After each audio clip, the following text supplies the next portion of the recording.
Well, hello everyone. This is Mark Turi again. Welcome back to my channel. And like always, as I always mention first, please like this video if you have not already, and please subscribe to my channel if you haven't already. If you have found my channel through a YouTube search or by some other means, please consider subscribing, especially if you enjoy and like my content and want to see more. It really helps me out as I am trying to grow, and I have been having some very moderate growth for the past couple months, I would say. And so I would like to grow more, of course. And, one of my videos has almost 800 views, which I know doesn't sound like much, but it was the view on the Twilight Zone, which we did a couple weeks ago. And of course, I'd like to grow more and get more subs. So please consider subscribing. And of course, please like this video if you haven't already. Today we are going to talk about what reform in Scientology would look like, if it's even possible, and how maybe we can compare it to other groups and so forth. Before I do that, I want to say hello to some of my Mark Postles. I've got some tea, lemongrass tea, herbal tea, which I love. I love lemongrass. In Hungary, we make a lot of soaps and stuff with lemongrass. Anyway, it's delightful. Hello, Irish Mart. Thank you so much for being here. You are a very loyal Mark Postle. And of course, we have Clearwater Chad. Clearwater Chad is always here. I appreciate it so much. You're amazing, Clearwater. I thank you so much, and I hope you had some pizza uh, earlier and a good meal out there in Buffalo. And yes, one day we will. Griff and Pete will have a standoff live, hopefully sometime in the future. I hope. But appreciate you all being here. So thank you, Irish Mart, and thank you, Clearwater Chad. Thank you, my to my two of my 12 Mark Postles. I appreciate it.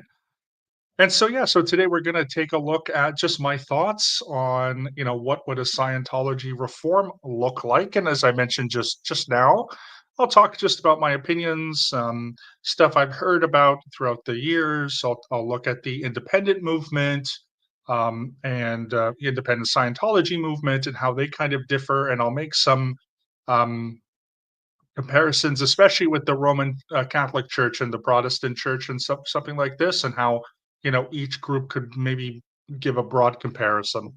But in the meantime, just before I get started with that, as I said, I always like to do an intro and small talk.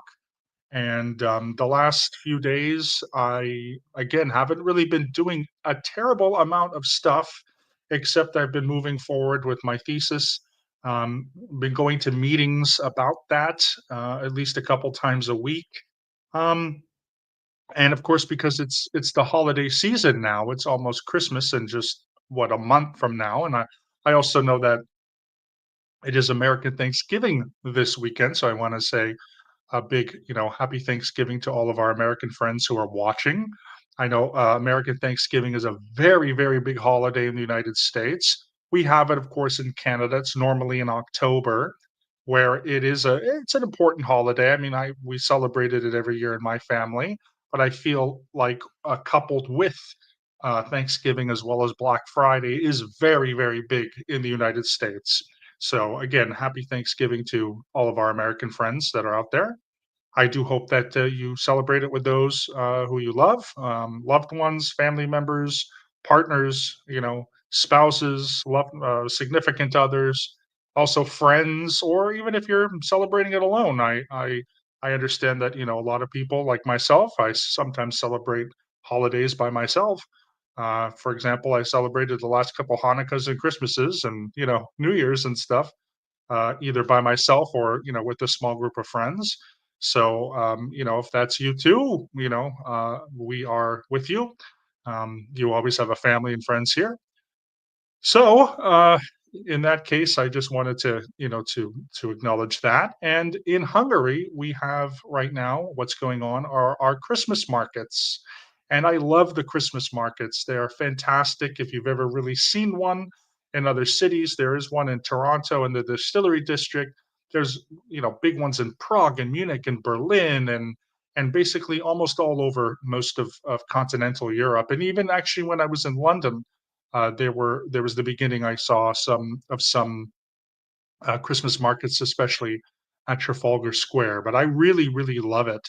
And today I was there in the late afternoon. I was walking around a particular place in Budapest, and they were selling what we call board, which also is translates to Hungarian mulled wine, which of course can be made by Germans and Czechs and so forth. And of course, mulled wine is hot wine that usually has sugar, cinnamon, maybe some cloves in it, and it's very traditional for the winter because it's hot.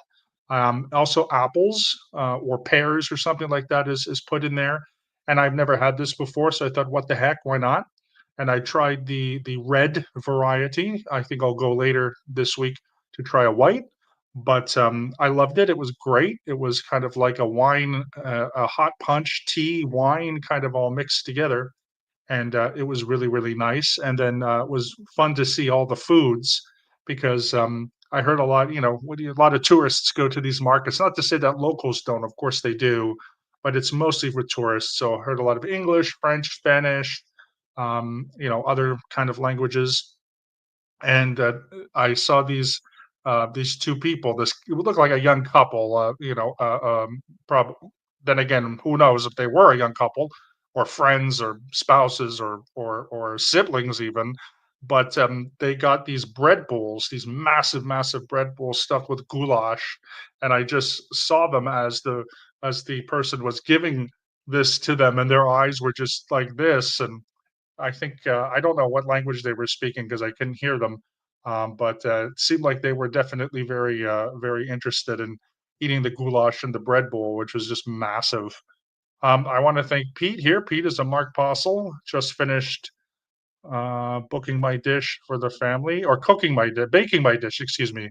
I thought, yeah, baking my dish for the family Thanksgiving. That's cool. What did you bake? I know in the United States, pies are pretty famous. Pecan pies, pumpkin pies, also in Canada.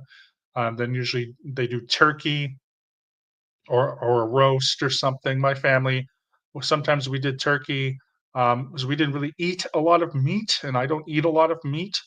But we would sometimes do like roasted vegetables, and we would do pies, and we would do all kinds of stuff, and gravy, of course, lots of gravy, even though that might have meat in it, but yeah, or at least meat product in it. But yeah, definitely, and a lot of sweets, and you feel stuffed, and you get that tryptophan going, and most people fall asleep or they watch football or whatever. But anyway, yeah, so it was a kind of a fun afternoon walking through the Christmas market and looking at all the tourists with the they have these foot-long, Hungarian sausages that they put in like a almost like a baguette, and people love that, and they mustard sauerkraut on there. They were roasting actual pigs. They had a couple of roast of actual spits, the ones that turn with pigs on them, and there were people were cutting off the meat and serving it and stuff, and a lot of potatoes and so forth. So anyway, it was nice, and the weather was not too bad. Let me just check to see how much it was in Fahrenheit. But today, the high was 8 degrees Celsius. So 8 Celsius to Fahrenheit is 46, which was not bad, which was actually pretty nice. No wind, a little bit cool, but also sunny. So it was really nice again walking around this particular area, and the city's alive. There's a lot of tourists going on. It is Budapest is kind of a small city. It can be busy, but it's certainly not as busy as London was, or Toronto, or New York, or LA, where it's huge and congested. But it was really nice, and again, always nice to hear different languages: English, French, Spanish. Um, Most of them also Italian. I heard a little bit, and then whoever else. I have no idea. I know I was on the tram today, and someone was speaking like something.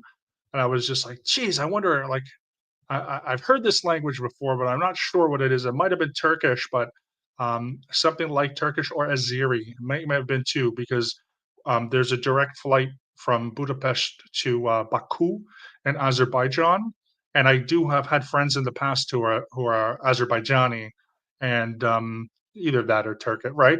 I don't know the difference, but I think that's what it was. So it was really nice, and people just enjoying Hungarian culture and eating our sausages and our food and drinking our drinks. And anyway, was quite nice. So now let's move on to the subject of what a Scientology reform would look like. And again, I just want to emphasize that these are my thoughts. These are my opinions. These are things that have been sort of, stewing around or muddling in my head for at least a decade and a half, since I left Scientology in 2008 as a member of the Church of Scientology. And it really sort of starts with the idea of independent Scientology. And for those who might not know what independent Scientology is, I just want to briefly go over that. And again, I'm not an expert. I'm not an independent Scientologist. I have friends who are, or in the past, and I'm not against it. I think it's actually something where I have philosophical differences, because I still believe that L. Ron Hubbard and Scientology was kind of, just about money and not really about helping people. But the actions of those groups and what they do seem to be not as destructive. Maybe they're benign or constructive in some cases.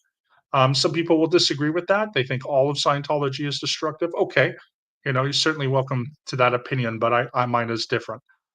So, for those, again, just in this very, very brief sort of history, was of course, like in most religious groups or even political groups or whatever, and I've also known this in groups of atheists and humanists.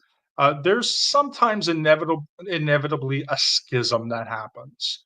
So you start a group, and you have one group, that's one organization, and you're doing certain things, and you have all these philosophical beliefs. And in the case of Scientology, it's always through Hubbard. It's through the Church of Scientology and Hubbard. And I think around the 50s and 60s, especially around the 60s and into the 70s, there were a number of people who trained under L. Ron Hubbard, including a gentleman by the name of Captain Bill Robertson. I think his name is either Robertson or Robinson. Please, somebody check that out for me. And he started what was called Ron's org, and this is where you get the term squirreling and squirrel tech and so forth. But what these groups are, there's one called the Free Zone, the Independent Scientologist, Ron's org, etc. Is they're doing Scientology, but they're doing it outside of the church, and the church calls that squirreling, and so forth. Okay. And the thing about these groups is, from what I understand, some of the major differences is that they tend to be, and I also want to make a caveat that this is heavily dependent, of course, on the auditors and the individuals within these splinter groups or within these schism groups. But what I have gotten, a whiff of, so to speak, within the past decade and a half, is that they tend to be a lot more moderates and a lot more mild when it comes to things like money and pressure, and even things like disconnection and so forth. So it's not to say that it isn't Scientology. It's not to say that it's even means that it's constructive. There still is SP Tech. There still is a lot of stuff. But the feeling that I've gotten over the past decade and a half is that for those that are into these independent groups, probably don't spend as much money. They do the same courses pretty much. They do the same auditing. They're just doing outside the church, and it seems to be a lot more moderate. Okay. So how does that affect Scientology reform? Well, Scientology reform, okay, um, is very similar to this, where if we think of the Church of Scientology, like if we were to compare the Church of Scientology, like a group, what would it be? In my opinion, the Church of Scientology would be more like what we would think of as the Catholic Church during the Christian Reformation. And why I'm saying this is not a literal comparison. It's just it's just an example. So the Church of Scientology tends to be more dogmatic. It tends to be more hierarchical, and it tends to be very structured. And we know this because, of course, the tech that Scientologists do are licensed to them through the orgs by the Religious Technology Center. They have a watchdog committee. They're very, they're keeping Scientology working. They're very, very structured to keep the quote unquote purity of their gospel, in this case of the tech, purely onto what Ron wanted. And that's the whole point of RTC. On the other hand, you can kind of think of the independents almost like the Protestants, right? One of the big points about the Protestant movement was to remove the hierarchy, because if you were a Catholic in the Middle Ages, you went to the priest and then the priest would pray to God. Okay. Well, Protestants would say, let's take away the middleman where you have a personal connection. So in this case, how I would say is that there isn't a very structured hierarchical organization in between you and the tech. It's not to say that you don't need an auditor, just like in Protestants, you might need a minister to help guide you, but you wouldn't need an authority. Okay. The authority being, you know, the RTC, the Religious Technology Center, the Sea Org. Okay. So that's kind of like how I sort of look at it structural wise. So we kind of already have. So if the Church of Scientology was to reform, it would probably look more like the independent movement. Churches of Scientology would probably be franchised to like they were before RTC took over. You know, back in the 50s, 60s, 70s, missions were very popular up until around 82, 86. And these were just small franchises that anyone could have. You would pay a franchise fee to the Church of Scientology, and people met in their living rooms in apartments, and they were introduced like that.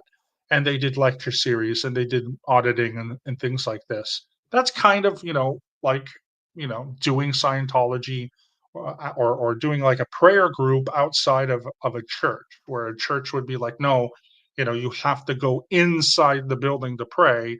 You can't do it at home. Now, of course, there's various organizations and religions that might be that structured, especially back hundreds of years. But at least today, that's sort of the idea. So if Scientology was to become, or at least the Church of Scientology was to become reformed, I suspect it would look like the independent groups. And so the difference again is this hierarchical structure, this authoritative structure. And I know Scientologists don't really accept that. They think that Scientology, you're kind of free to come and go and so forth. Unfortunately, you aren't, without having to explain yourself. You can't just leave Scientology. There's the freeloader bill when you're on staff. Even if you just try to leave, um, a course and you don't like the course, you have to go in and explain, and then they have to give you what are called gimmicks to make you continue and all this kind of thing. So that's kind of what it would be like. So that's as far as structure is concerned. So if you are, familiar with the differences in structure between the Catholic Church and the Protestant Church, you can use that as a starting point, where the Church of Scientology is the authority. It has the dogma. It has, the again, the hierarchy. And I've said these words before, but that's kind of what it is. And or the centralization. Put it this way: the Church of Scientology is the centralization of the tech, okay? Centralized within the Church of Scientology, whereas a reform group or an independent group would be more decentralized. It would be more moderate. It would heavily depend on the auditor.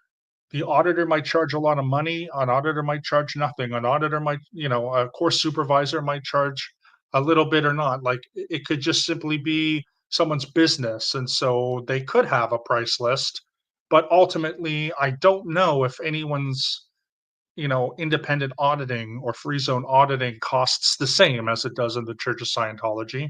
And really, in my opinion, you are probably getting the same product.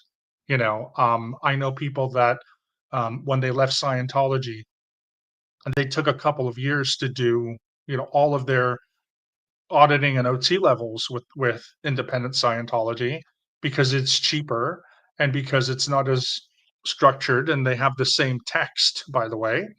Like materials they get out and they've been copied and stuff. Um, and so people just say like, yeah, they did it to find out what it was, realize it's all about BTs, from OT3 to OT7, and they got tired of it and they left. So, usually that's kind of the broad kind of idea that I have gotten over the years. But what's also interesting is like, what do we do, now with certain aspects of the doctrine? And this is one thing that is a challenge.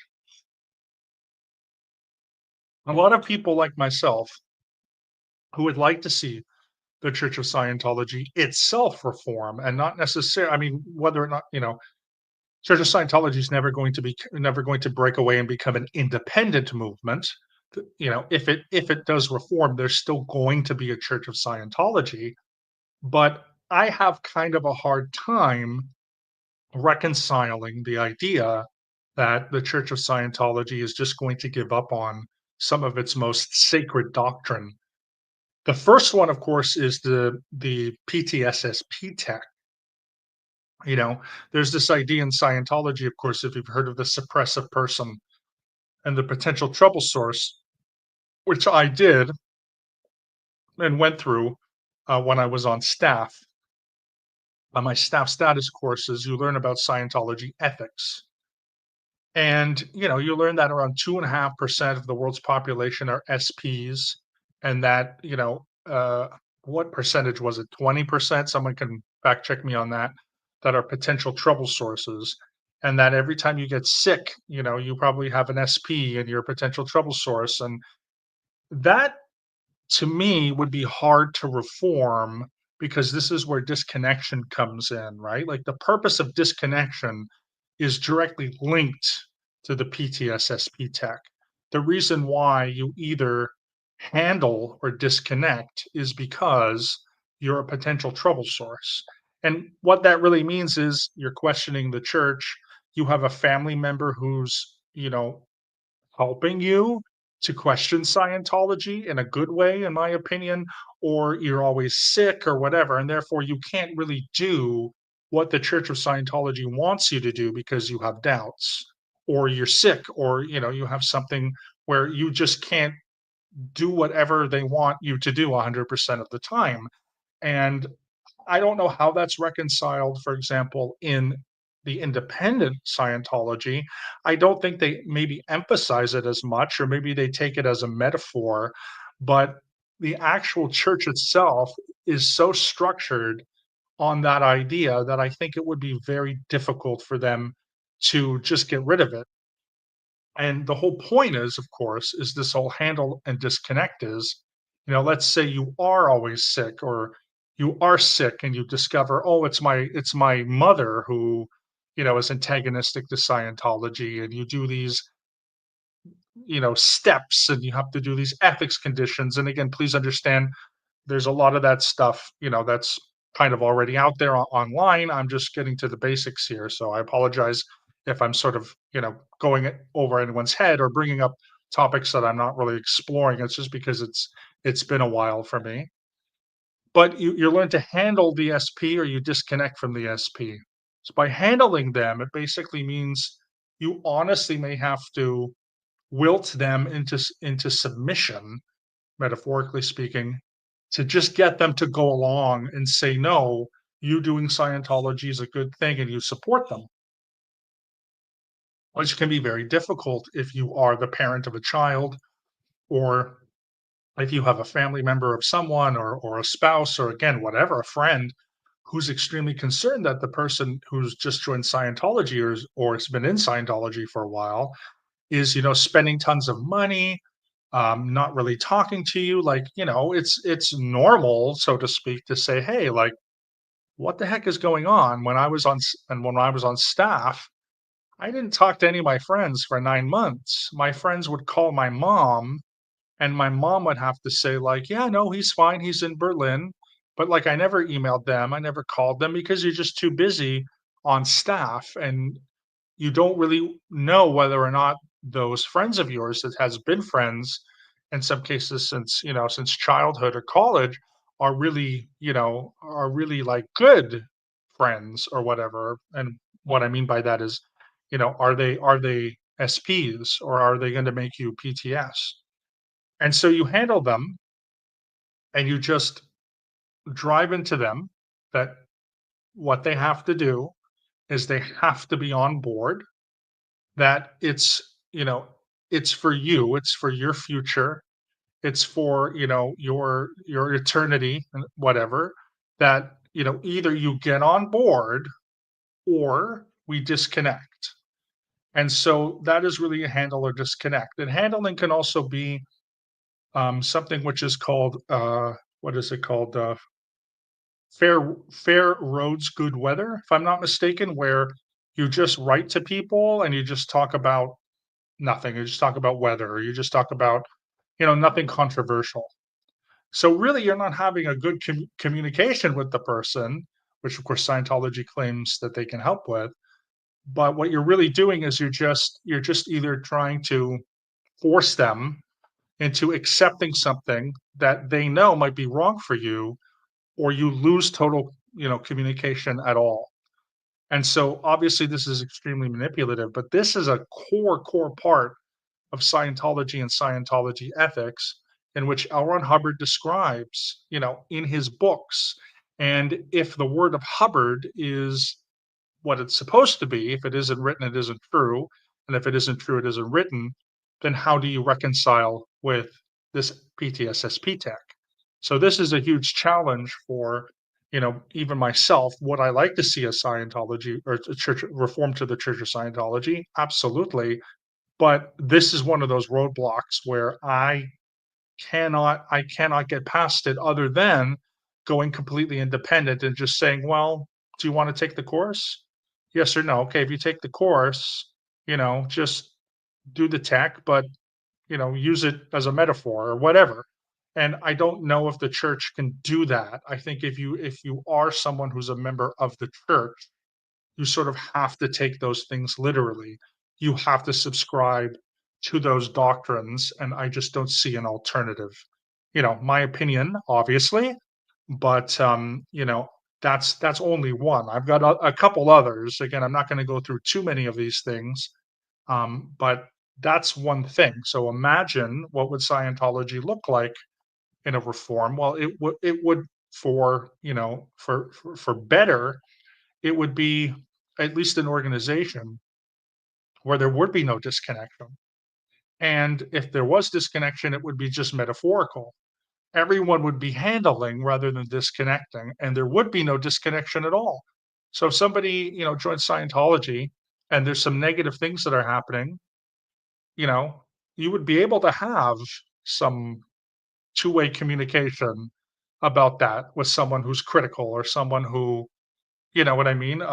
Someone who's critical or someone who's skeptical. But like you would in any other religion. It wouldn't like be like, well, one person says one negative thing, and therefore you just freak out, and you have to tell your ethics officer because it's troubling you, because you can't do your auditing, and then you have to handle the disconnect. And again, from a practical level, I don't necessarily know how exactly the church would handle that, other than doing what the independents do. So just to get to some start questions here, just I like to break it up a little. Northern Italian dish torta, translated as cake. Yep, I know keiko is like a quiche, spinach egg, parmesan cheese, bread, garlic. That, ooh, yummy. Yep, a torta. Torta is the Hungarian word for cake, by the way. Send you an email for your review after the live. Oh, it's 5 out of 5. Don't worry, I love cakes like that. Torts. What value does Scientology provide its members? That's a really great question, Pete.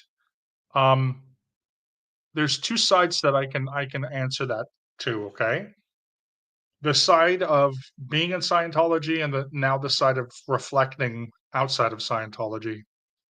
If I was in Scientology right now and you asked me that question, I would say it gives me everything. I am a more stable person. It gives me the tools. You hear these talking points, the tools, how to handle life, how to, communicate better, how to handle issues and problems that I have, overcoming ups and downs. All the courses that I do give me practical, pragmatic exercises, knowledge to handle the things in life that, might be holding me back. Okay. So the tech itself would be so miraculous that I would have to say every aspect of my life has gotten better because of being in Scientology.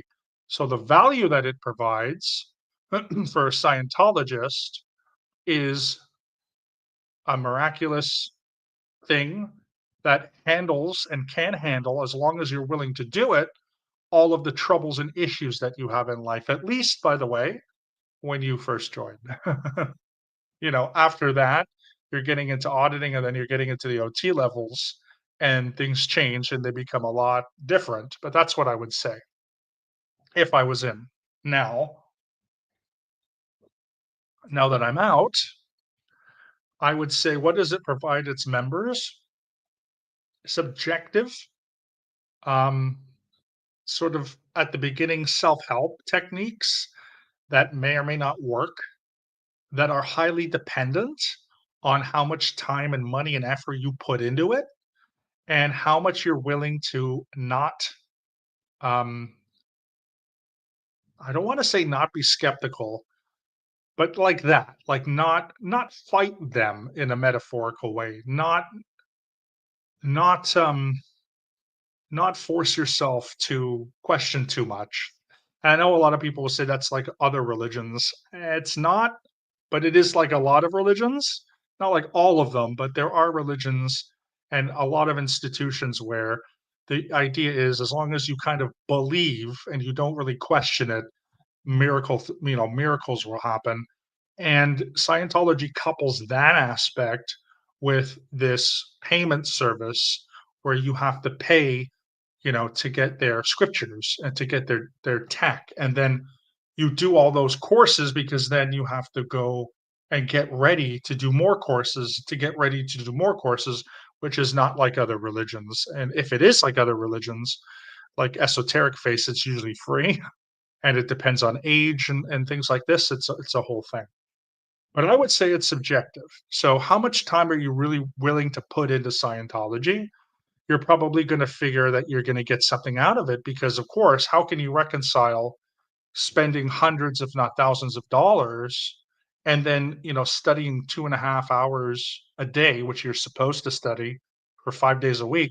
How can you reconcile, you know, if it didn't work? So it's really more of a mental game than it is actually practical. But Scientologists in the church will say it's the opposite. So what does it provide its members? Many in many other ways, the same things other groups provide their members, whether it's a religious group or not a religious group. It can provide people community in some cases. It can provide people purpose. It can provide people a connection to something greater than themselves. And all of those things on the surface are not bad. It's just Scientology is destructive in those things, rather than being constructive in those things. And again, we can argue what that means and so forth. But I think that there's more than enough evidence, from my personal experience as well as from other people's personal experiences overall, to say that Scientology, although it might provide community and it might provide friendship and it might provide, a purpose, does so with this dark side, or this other side, which is destructive. So I hope that answers your question, Pete. If it doesn't, please, like, I know you've asked another question here, which I'm going to throw up to the screen. But if for any reason I haven't answered the first question, just keep asking. Does gaining knowledge through taking courses qualifies to be a religion? Well, here's the thing, Pete. There's Peter. There's what isn't a religion. I've done a couple videos on this because I've taken religious studies courses. It's really not that simple. Um, it really is heavily dependent on the culture and the society in which we live. So you have to remember that Scientology is not recognized as a religion in a lot of countries. Not in the UK, not in Canada. I'm pretty sure not in France, But why is it in the United States of all the places? And that's because in the US, the definition of religion is so liberal, and it has to do with your history. I mean, talk about Thanksgiving, we're talking about the Pilgrims coming over as religious refugees, getting kicked out of England, buying a ship in the Netherlands, and having to go all the way to the Americas, because people back in England hated the Puritans. They didn't want to live with them. And so, many of your churches and organizations, like even Catholics and other Protestants, Jews, Muslims, etc., a lot of people who are religious, who started religious communities in America, probably came to escape some kind of persecution. And so in America, it's like, do you consider yourself a religion? Yes or no? If the answer is yes, then all the government and the IRS need from you is to show in some ways that you're a nonprofit organization, that no individual or group of individuals are profiting from church donations, and then you get tax exempt, which doesn't occur in a lot of countries. Churches pay taxes on their property, they pay taxes on their donations and so forth, which they don't in the United States. And so the United States of America was really ripe for abusive religions to abuse the system. And why is that? Again, that goes all the way back to your founding. It goes all the way back to some good intentions, of the First Amendment. Congress shall pass no law, something something religion and state. You know what I mean? I've forgotten the exact wordings of the First Amendment. I used to remember them when I lived in America. Um, but that's a really, really big thing, right? The government doesn't tell religions what to do. Um, that's not the case in other countries. If, if a church is profiting, well, there's the law comes in. And again, why that is cultural, Peter. And it's something that many Americans should understand. Not that you can't understand it, it's just I think it's interesting to understand that the way churches are recognized, the way churches are established, and the history of religion in America, it's very strange compared to different countries, for better or for worse. The Puritans and a lot of groups were able to escape religious persecution and come to America and worship freely. That's a good thing. But then, in the act of worshiping freely, over a number of years, there was abuse by those same religions or some of those religions.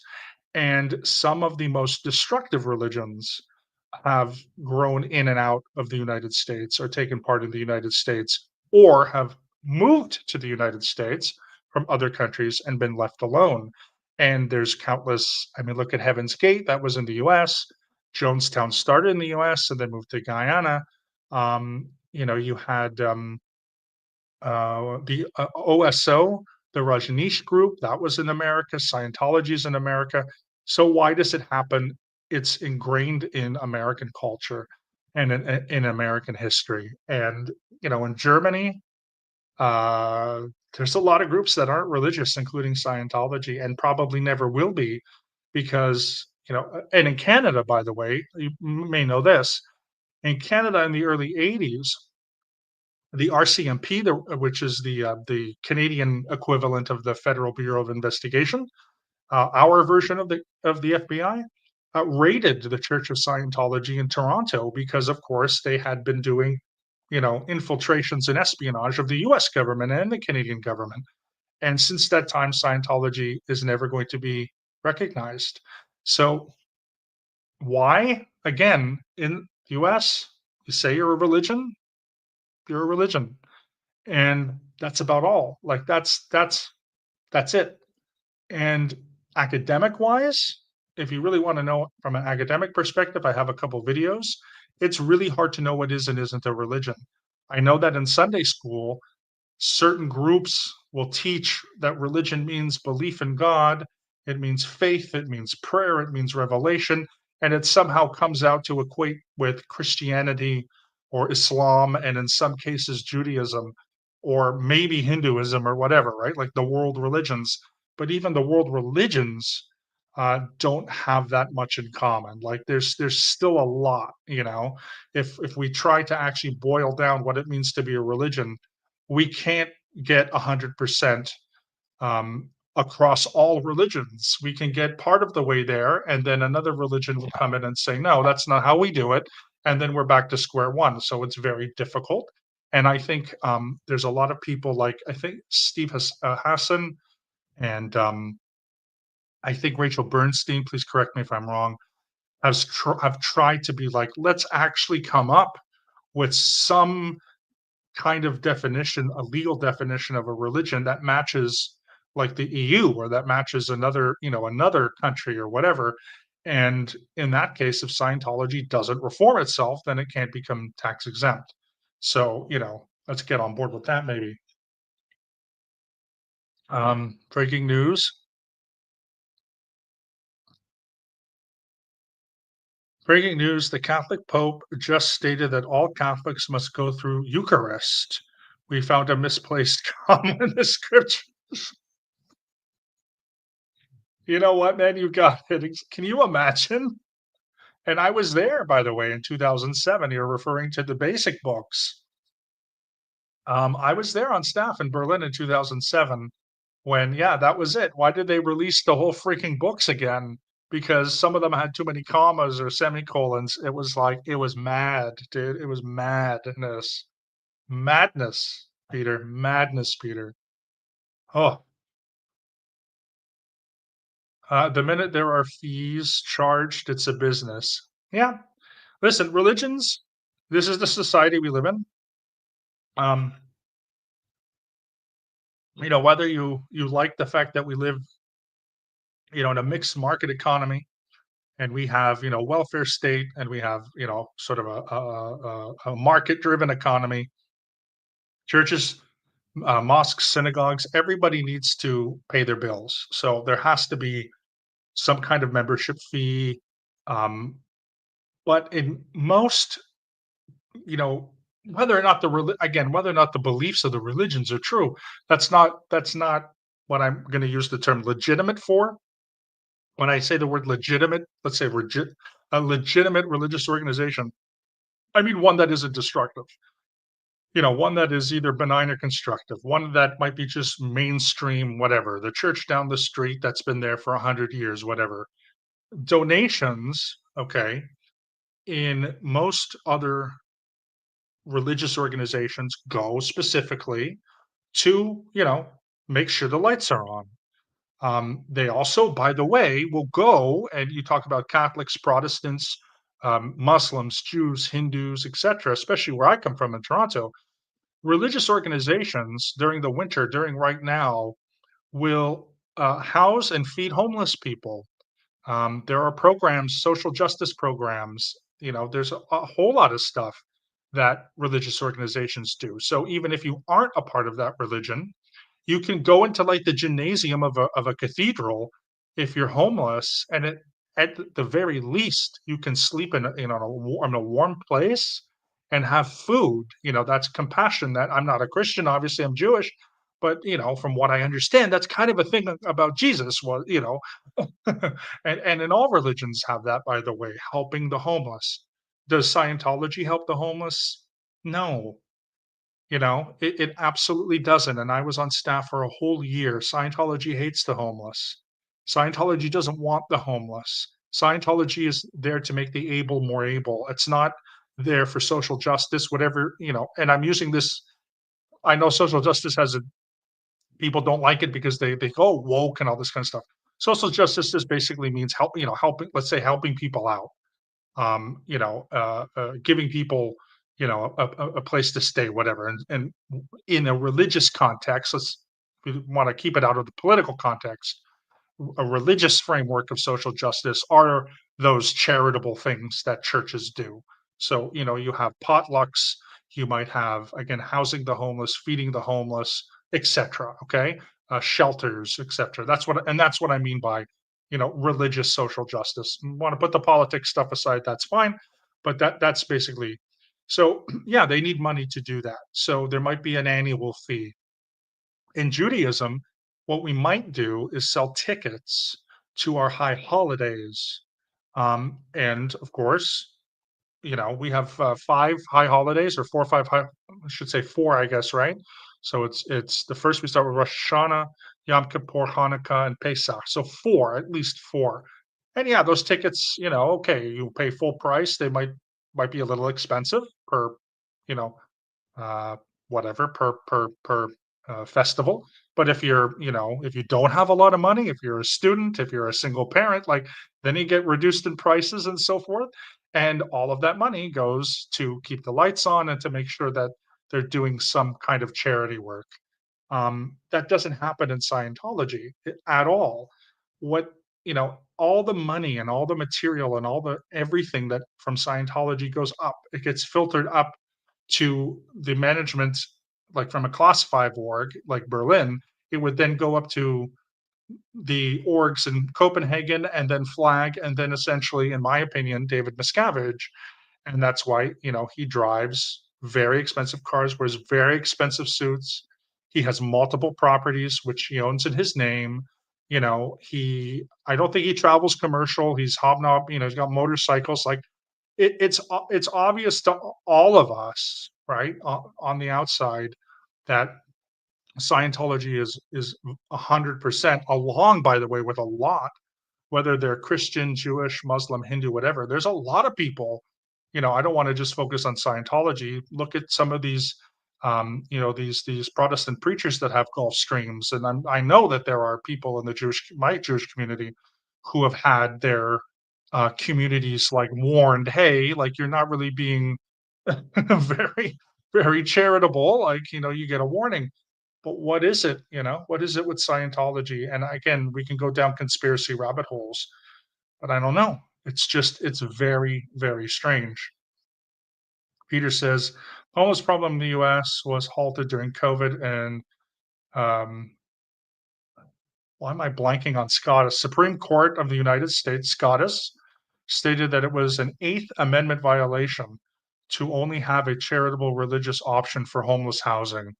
That's since changed. Yeah, I mean, again, that's one of those things too, where in the United States versus other countries, like in Canada, yes, we have this religious charitable stuff, but the government, like local governments and provincial governments, also have more public secular shelters and stuff like this. It doesn't have to be with the church. One of the issues is it's heavily dependent in the United States because of taxes, where taxes are lower, excuse me, where taxes tend to be lower, and because churches don't pay taxes, they tend to have to pick up the slack, and a lot of people don't like that. It's like if you go to a court-ordered alcohol recovery program, it used to be where it was Christian based, and if you were, Jewish or you were non-religious, people didn't like that, and so now the court will order people to go to AA. But if you're a Christian, you'll go to a Christian AA, or Jewish, you'll go to Jewish AA, and if you don't have a religion, you go to like secular AA. And so, you know what I mean? Like, but again, like, that's also very different in other countries, because in most countries, a lot of stuff is publicly funded because of the higher tax rate. And again, is it good or bad? I don't know. I'm not an economist, but there's a trade off there where the lower the taxes, the more private groups like churches have to get involved. The higher the taxes, the more government has to get involved. And the trade off there is that churches and stuff tend to build faster, but then you have to maybe be a part of that, or you might be, you know, preached to, Whereas the government tends to take longer, it tends to be more red tape, but it's for everybody and it's secular. So I don't know, like I don't know. This is not my area of expertise, but I do know that it is also a very American thing where churches will provide some level of welfare to those, and those who maybe don't have a religious affiliation or aren't a part of the denomination or church or whatever that that group is providing will feel uncomfortable. So again, everything has their trade-off. But the Church of Scientology, like we get back to reform, I mean, if it actually did provide things for people, that would be great. I mean, can you imagine? I mean, look at all these buildings that they own. They're not housing homeless people. They're not putting, homeless people into these buildings and giving them food. That's the last thing that they're doing. And of course, I'm sure many of you know that although disaster relief is big, Catholic charities have a big, big thing where, if there's ever like when the hurricanes happen, a lot of Catholic majority countries and areas in the Caribbean are affected by this. So the local dioceses get together with larger dioceses from America and from other parts of wealthier countries, and they make donations. And Catholics will go down there. Of course, again, we can, for me, Catholics help me. Catholics, okay, that's okay. It's religious relief. They end up helping other people too. Doesn't really matter. And again, the trade-off there with the stuff I, mentioned before. One moment, sorry.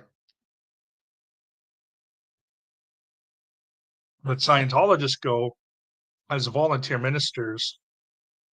They don't do anything, guys. I mean, they do nothing. They do not help anybody. They don't set up shelters. They may they may provide some food or whatever, but it's mainly to Scientologists, and it's very minimal compared to other religious organizations. And Catholic Church and many Christian churches have a lot of money. At least they are, putting it like the at least the very least they're doing something with it. You could always argue they could do more. They probably do too, but Scientology has a ton of money and they do nothing with it.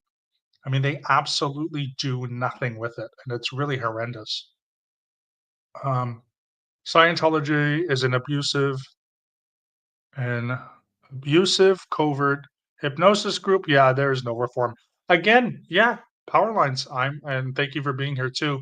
I mean, yeah, at the end of the day, that could be it. Like, it's just that's what the Church of Scientology is. If there's the independent stuff, okay, whatever, right? We could argue about that, whether or not my argument is it's a little better, but it's not 100% better. But you're absolutely correct. It at its core, whether it's you know the PTSSP tech or the lack of charitable programs, you know, is that really going to change? So that's a very, very good point. Um, People's feelings on taxes depend on how much money they make. California has use tax where you can volunteer to pay additional taxes. I don't think that many check that box and pay more. Yeah. Yeah, it's unfortunate. Yeah, it is. But again, it's always interesting to figure out how other countries do certain things. So in Canada, often people talk about our healthcare system in Canada because while it is universal, which I like, there's a specific kind of universal healthcare, which is a specific model that is called national insurance that we have in Canada, which is not like, the system of most countries in the world. So it's only Canada, um, Taiwan, and South Korea. Every other, nation will either go by the NHS British model or by the Bismarck model, which is what we have here in Hungary. And like that's another thing where like it's kind of taboo to talk about. You know what I mean? Like you can't really criticize it, but look outside a little bit. It's like, okay, well, if Canada has national insurance and there's only two other countries that do, why does why don't 40 countries have national insurance? Well, 40, 50 countries have those other, have like the British system, and at least a dozen or more have the Bismarck system. So it's interesting to figure that out, right? So that's the thing about life is like, yeah, you should be very, if you are a patriot within your own country, that's cool. I'm not going to take that away from you. But that doesn't mean that, your country can't do one thing, not as good as other countries. And in the US, I think it's religious relationships. I think it's just a big taboo. And, it's just something that is ingrained. And what am I going to do? I'm one person. I mean, you can't really move that many minds. I think more people are open to these things, are cautious of these things because of media.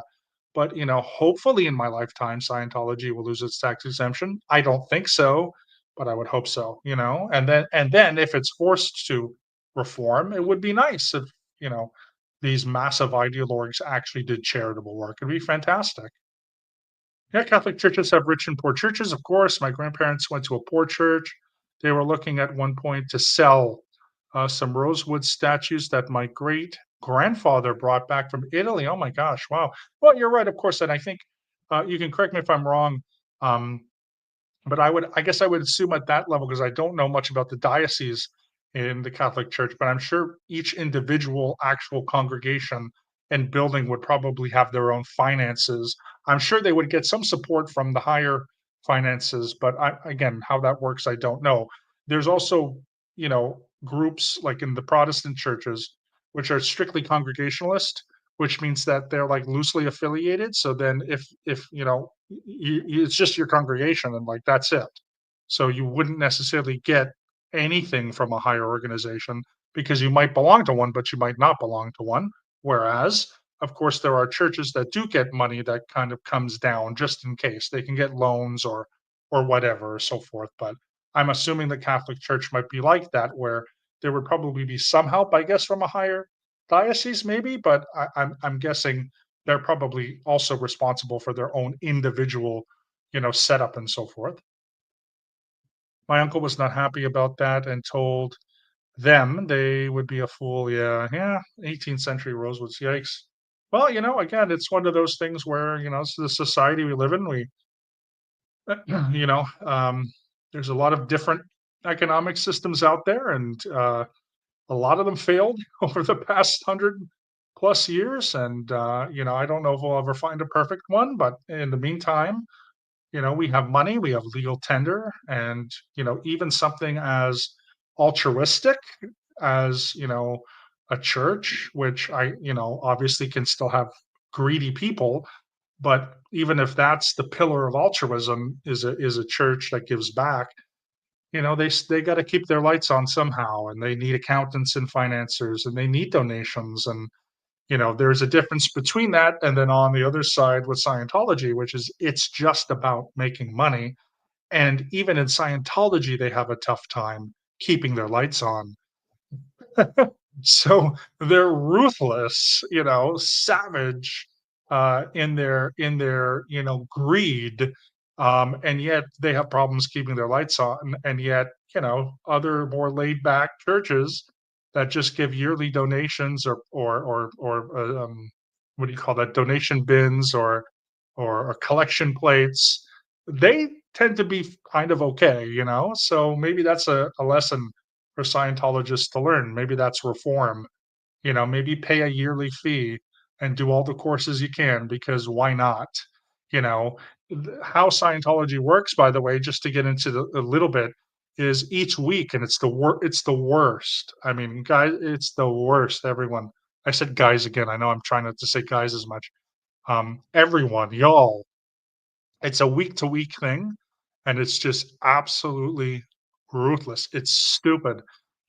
If like someone just paid an annual fee and were allotted a certain amount of courses, in that year, like, okay, you pay $100 and you do 5 courses, or you pay whatever, and do like that's another thing. Like and then that would be so much better, because then they could actually have some long-term financial planning, which they don't do. Everything is week to week financial planning, and it's horrendous. Like it's ruthless, and they could pay their staff. Again, it's all designed to fail because of Hubbard wasn't in it for the altruism. He was in it for himself. So in the end, just to make some conclusions here, if a Scientology reform were to happen, of specifically of the Church of Scientology, I think that it would be more like an independent group, which we already have. And even though I don't agree philosophically with the independent groups, on a pragmatic level, at least things like disconnection and the amount of money are certainly less than they are with the church, and is also heavily dependent on the auditor, mind you. But in general, that is, that is the general sort of statement there.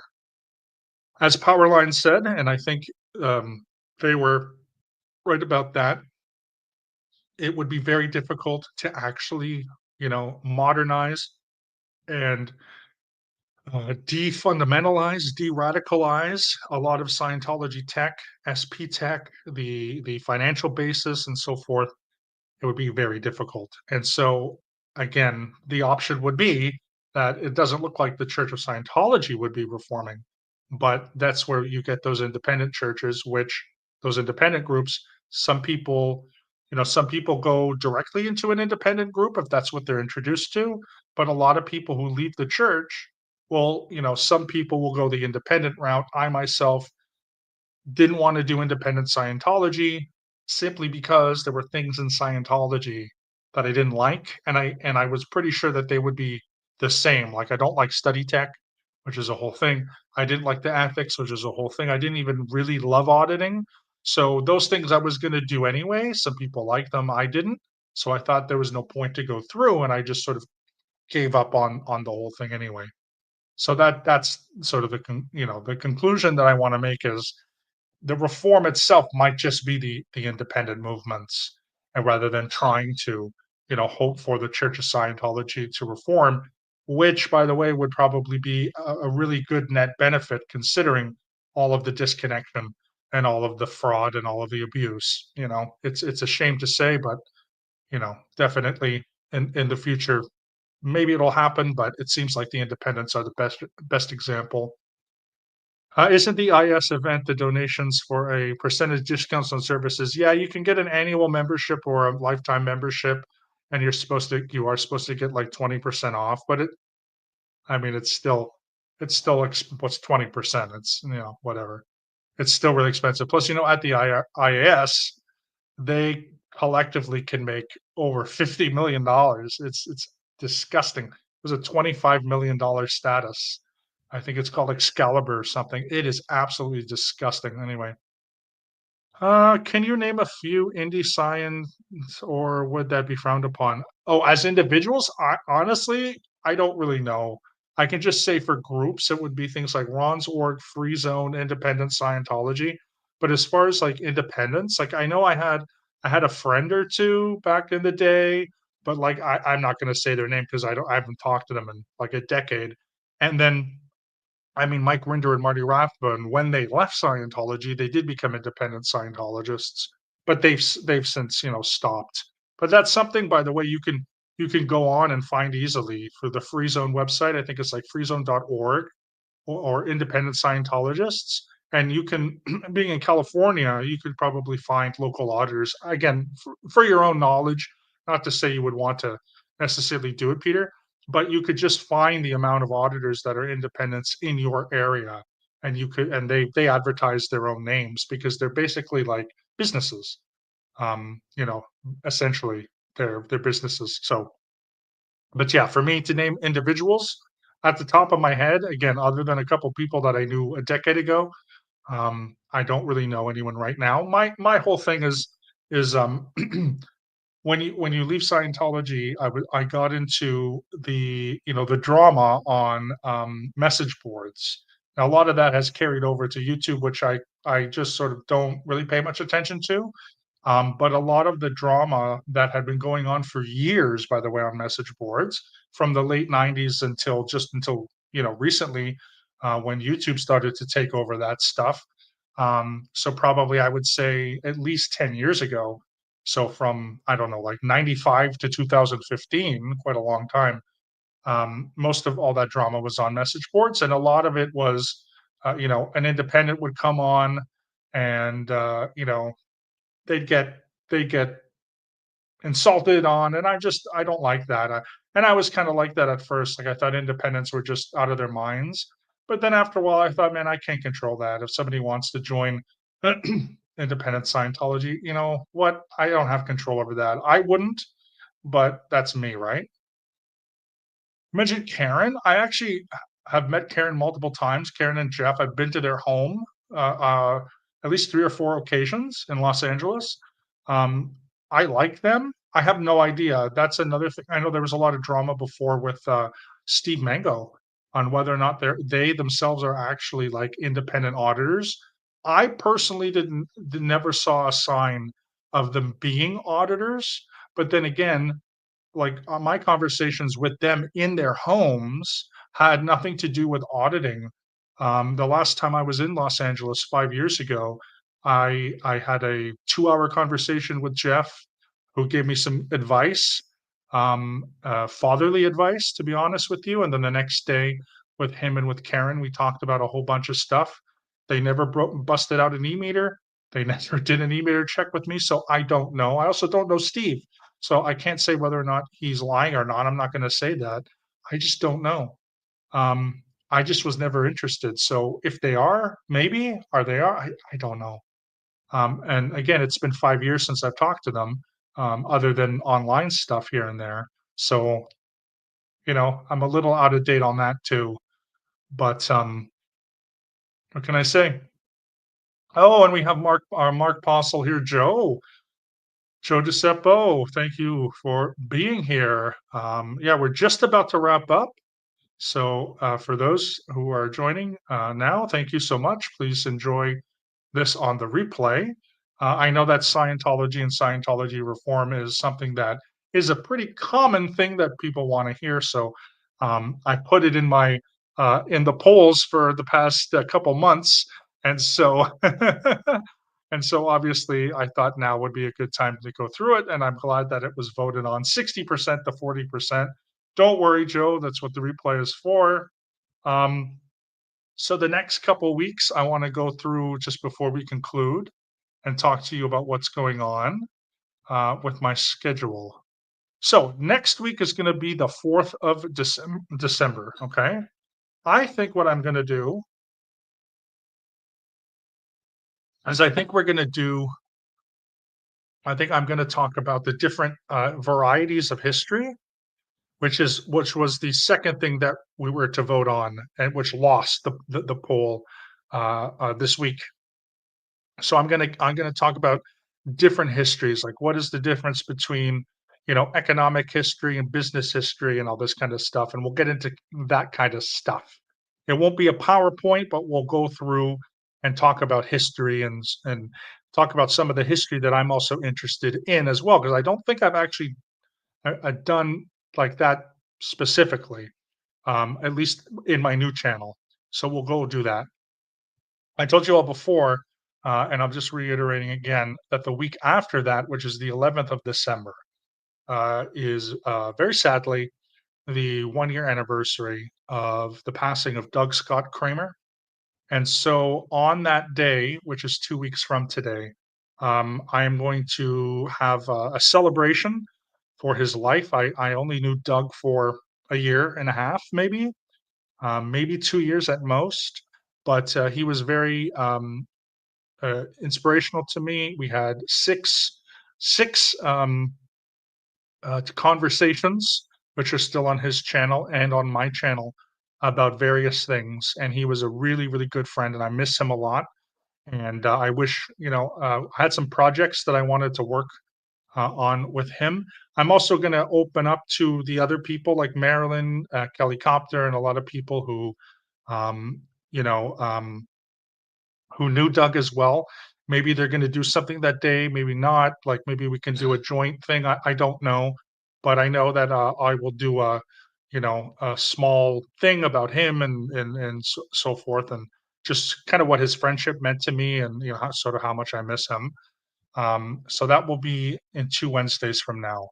On the 30th, which is on Saturday, followed by the 7th. So on the 30th, which I'm going to post like basically once I'm done this, we are going to do a PowerPoint where we're going to go over the different schools of thought of liberalism and conservatism. So, as I like to kind of break down the ideas and look at different types, we're going to do both of them together. So, I've prepared a PowerPoint for that. I'm going to get the StreamYard thing going really soon, if not right after this tomorrow. And it'll be on for the regular same time, which is on Saturday the 30th. It'll be 12 Pacific, 3 p.m. Eastern, 8 p.m. UK time. And then after that, the following one will probably be another political philosophy breaking down of, maybe I'll do socialism or something on the 14th or something, or maybe nationalism. And then after that, so that week, the week of the 15th, we'll start with the break, because there'll be a holiday break, and I'll probably take off a little bit of time. So we'll also keep in touch and let you know if we will have something going on the 18th. But I think after the 18th, until probably the 8th, there'll probably be no shows. So again, next week, the 4th, is going to be on history. We're going to do a celebration of Doug on the 11th. Maybe we'll do a show on the 18th if people want to. We'll all, make a poll and we'll do it. On the 30th, we're going to talk about liberalism and conservatism. Then on the 7th and 14th, again, we're going to look at more, breaking down and stuff like this, with different political philosophies. And we'll do some kind of PowerPoint. So I'll just let you know in the future. So that's basically up until the holidays. And then after that will be the holidays. So we'll come back after the new year, and keep, during that time, keep watching my community tab, where I'll, post things and stuff like this. But yeah, in the meantime, I hope you enjoyed this stream. I want to just shout out the last two here, Mark Postle or Jodi Sattva. Either one is a good one. Either one's a good one.